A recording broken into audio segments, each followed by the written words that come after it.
Mason and Ireland show. Sua is in for Ireland today, and we are joined right now by the most talented roto guy in the world. That's why he is called the talented Mr. Roto.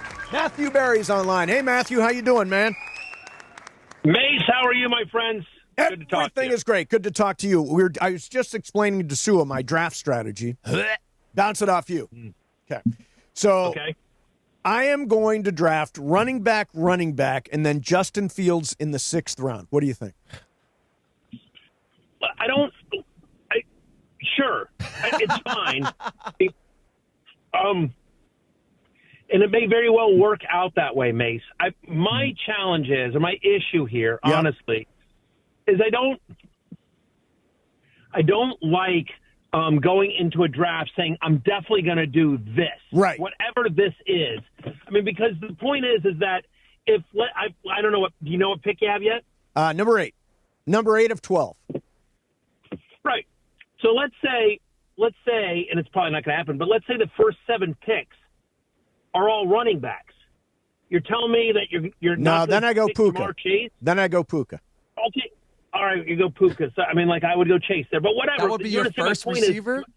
I'm a Rams fan. Oh, I forgot about Jamar Chase, and I forgot about Justin Jefferson. No, I'd go with those guys. No, but those guys are going to be off the board. Or CeeDee Lamb. Yeah. Or CeeDee Lamb. Anyway, my point is that you don't want to be locked into a strategy because you don't know what the other 11 people in your league are going to do in this particular league. And so I just sort of let the draft come to me, and I have a ranking set you trust, whether it's mine or somebody else's.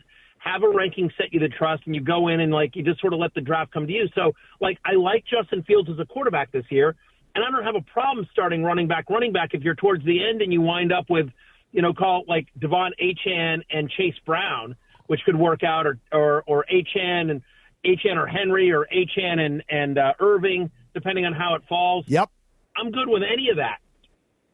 But again, I'm not passing up somebody that I value higher because I've decided I'm definitely going running back. Okay, the last thing I will say, though, yes. The last thing I'll say, Mace, that you may have inadvertently fallen into, is that this year the mid-round wide receivers are awesome. I love all the mid-round wide receivers, so I don't mind starting running back because you've got the George Pickens and the Calvin Ridleys and the Xavier Worthies, Cortland Sutton, all these guys there in those mid rounds that I think are really undervalued as well. Travis Hunter, I think Hunter's going to have a monster year, on and on and on. So if you do go running back early, I do think there's real nice value in the middle rounds for wide receivers. To speak for his point in the wide receivers being really good, you don't need to rush for a wide receiver. And my draft, and this is a 14-team league. 14. I got Cooper Kupp, Deebo Samuel, and Chris Godwin. Nice. In like rounds 9, 10, 11. Wow, 9, 10, 11? Yes, because everybody was just fighting for running backs. Yeah. Fighting for running backs. Even tight ends this year. Tight ends were going before wide receivers this year because there's so many wide receivers. So, Matthew, I'll say this. I took my shot there. The reality is I'm going to react to what's going on in the draft. So if I see a quarterback, if I see Jaden Daniels late in the 2nd round, I might say, all right, I'll go quarterback. So I'm going to be very, very flexible, but I've never been more prepared for a draft than I am this year. I'm doing mock drafts, man. Look at you. Holy mackerel. Look at that. That's incredible. Mason doing research. Mason learning players' names and everything. Yeah, I know. It's new this year. All right, so Matthew, we are going to do, you've got a brand new venture, and it is Guillotine Leagues. Describe the Guillotine Leagues, how it works. All right, so you go to guillotineleagues.com or download our app. It's free. And you go to guillotineleagues.com, and this is how you play. You draft a team like normal. You have a league like normal. You draft a team like normal, okay? Yep. And then, week 1 comes or whatever. You can start at any week during the season. You start a lineup like normal. At the end of the week, the team with the lowest score in the league gets cut, eliminated, chopped. They're dead forever. Got it. And so they are out of the league. And then you keep doing that until only one team remains in the league. But you keep redrafting, right? Correct. Here's the other twist. All the players on the team that got eliminated go back into the free agent pool.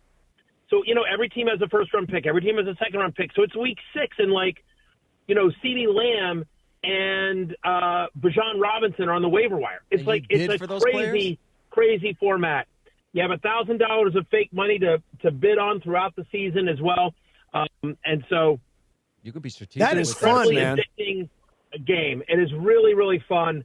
And so, yeah, you can play it at guillotineleagues.com. Okay, now we want to put together a guillotine league. How many players do we need? So you can have as many players as long as there are weeks left in the season. So are you doing this draft like tonight or tomorrow night? I think or do you need to do it like next week? Yeah, we're going to start week 2 because me and Ireland have our regular draft this week. So understood. So week 2, so you can have 17. You can have 17 people in a league because, again, there'll be, at that point, there'll be 17 weeks left. So as long as you have one more person left in the league. So you can do a 17-person league, and it gets deep. It's fun next week. You can do a 17-person league. You and Ireland could each do a league and see who lasts longer in your respective leagues. So I'll leave that to you guys and your fine producers to figure out. But, yeah, if you start next week, you can do a 17-person league. But just for everyone listening that you try at any point, like with 4 weeks left in the season, you could do a 5-person league. Yeah, that's awesome. As long as you have one more person, as long as you have one more person in the league than weeks left in the season, you can do it. So, all right, we are in on it. We are in on it, Matthew. We're going to do it next week. In the meantime, give me like a really good. Are fans going to be able to play against you? Are fans going to be able to play against you in this thing, Mace? Yes. How are we doing this? Yes. Okay. Fans are going to play, plus kids in the back, all our social media team, some MCs, some listeners, all that stuff. We'll pull it together for next week. Awesome. So Matthew, give me a good sleeper. Tell me who late in the draft, in the, let's say, the 13th, 12th, 10th round, who am I going to find that is going to provide me tremendous upside? Give me a position. Wide receiver. Wide receiver. Well, who's being kind of completely forgotten about is Darnell Mooney, who last year was a really good wide receiver for the Atlanta Falcons, and he's missed all of training camp, but he's back now. He's fine. Look, Michael Penix is a deep ball thrower. That's what he does, and it's really going to be Drake London and him. Like their competition for targets are like Kyle Pitts and Ray McLeod, and I'm not a huge fan of either one.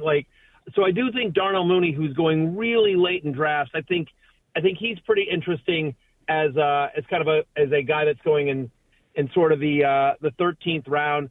I'm high on Josh Downs this year for the Indianapolis Colts. I think Daniel Jones. This is more of a mid-round sleeper, but Tyler Warren and Josh Downs, those two guys for the Colts. Daniel Jones is not a great quarterback, but he's not a terrible one. Yeah. And he's basically a very short yardage thrower. And so those two guys kind of in the middle of the field, I think those guys will have a lot of looks. Don't forget about Rashid Shaheed in New Orleans, who last year was very good up until the time he got hurt. I think that team is going to be bad and throwing quite a bit. Who's going to get him the ball? Spencer Rattler's the starter. Is it Rattler over Rattler's the guy? Can I give you two other guys real quickly? Please. I'll give you three other guys. Okay. Two other sleepers at wide receivers late. I think Marvin Mims in Denver. This is a guy that was second among wide receivers in fantasy points per target last year. He's been running with the ones. I think he's going to be the guy opposite Cortland Sutton. I'm a believer in Bo Nix. I think he takes another step this year. So give me Marvin Mims. There's a guy in Cleveland named Cedric Tillman. Cedric Tillman, over his final 4 healthy games last year, had a 22% target share. Joe Flacco's going to be their quarterback. He's a little bit of YOLO to him. So I think Cedric Tillman is kind of interesting. And then, here closer to home, I'll just, they're not going to be sleepers in LA really, but I do think Keenan Allen and Kendra Lambert-Smith are both pretty interesting for the Chargers after Ladd McConkey. Last thing for you. Brian's a Charger fan over here. What are your expectations for the rookie with the Chargers, Omarion Hampton? He was my fantasy ride or die, or is my fantasy ride or die. I think he has a monster year. I think he winds up as a top 12 fantasy running back. I think he's an RB1. Look, we know Jim Harbaugh wants to run, but he also likes to run when he gets in close. Chargers last year, top 5 in the NFL in terms of most rush attempts inside the 5-yard line. His only real competition is Najee Harris, who's banged up. We'll see what we get. But look, Najee Harris is on a 1-year deal. Hampton has that first-round draft capital. The Rashawn Slater injury obviously is not ideal, but I think Hampton will be used more in the passing game than people are initially thinking as well. He's a pro-ready running back as well. I talked to a bunch of the Chargers at the Hall of Fame game, which we had at NBC, and to a man, everyone on that defense was like, man, we hate tackling that guy. He runs hard in practice. Like, he is a first-round running back, you can tell. So Amari Hampton, I think, has just a big year. All right. Hey, last thing, where can we get you? You're everywhere now? Yeah, I mean, obviously doing my show every day for NBC. We do it live at noon Eastern on YouTube. Yep. Fantasy Football Happy Hour. It's available on demand on YouTube, on Peacock, and wherever you get your podcasts. So that's the best place to find me during the week. Obviously, I'm on the pregame show for Sunday Night Football, Football Night in America. Thursday night, we'll be in Philadelphia for the season kickoff, Cowboys-Eagles. And then, obviously, we talked about Fantasy Life and FantasyLife.com.